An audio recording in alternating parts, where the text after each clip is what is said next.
आदरणीय पवार साहेब, शिवसेनेचे संपर्क प्रमुख माजी मंत्री सचिन भाऊ अहिर, माजी आमदार जिल्ह्याचे अध्यक्ष बापू शेवाळे, माजी आमदार जयदेवराव गायकवाड, प्रकाश मस्के, अजूनभाई पानसरे, शिवसेनेच्या नेत्या सुलभाताई उबाळे, धनंजय आलाट, कुणाल तापकीर, संतोष वाळके, परशुराम आलाट, तुषार साने, निलेश मुटके,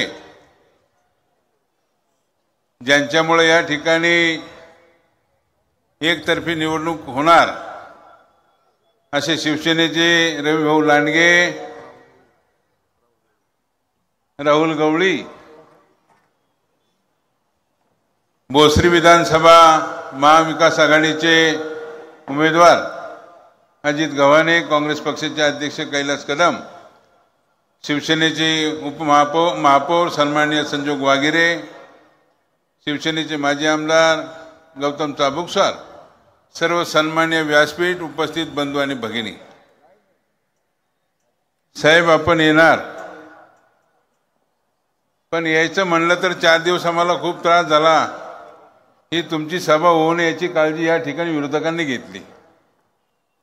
परमिशन मिळत नव्हतं, सकाळी 10 वाजता पोलीस स्टेशनला बसायचो, 4 वाजता घरी यायचो, पण आपल्याशी फोनवरती संपर्क साधला। आदरणीय राज्याचे पक्षाचे अध्यक्ष जयंत पाटील साहेबांशी संपर्क साधला, सुप्रियाताईंशी संपर्क साधला आणि कुठेतरी त्या ठिकाणी आम्हाला परवानगी मिळाली।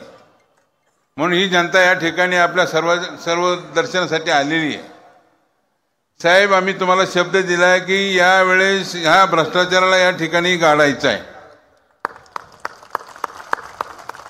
काळजी करू नका साहेब, तुमचा शब्द या ठिकाणी देवा समान आहे।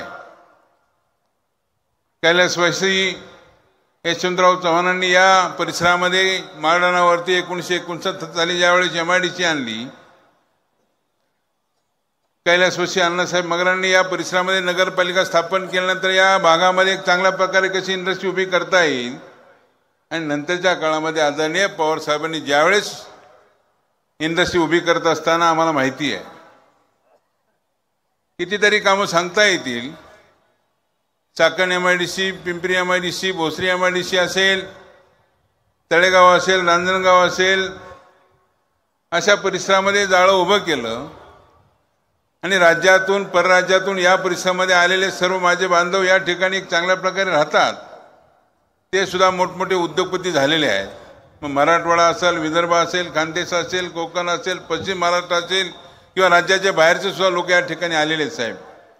का तर केवळ आपली दूरदृष्टी आणि एवढे थांबले नाही तर साहेबांनी संत तुकाराम सहकारी साखर कारखाना ज्यावेळी हिंजवलेला त्या ठिकाणी भूमिपूजन केलं, त्यावेळेस आपले खासदार सन्मान्य नानासाहेब नवले, मी सुद्धा साहेबांच्यावर त्या ठिकाणी गेलो होतो आणि मी त्यावेळेस महापौर असताना साहेबांनी ते काम त्या ठिकाणी नारळ फोडला आणि सांगितले की नाना, या ठिकाणी आपल्याला तो कारखाना उभा करता येत नाही, आपल्याला तिथं IT पार्क उभं करायचं आहे।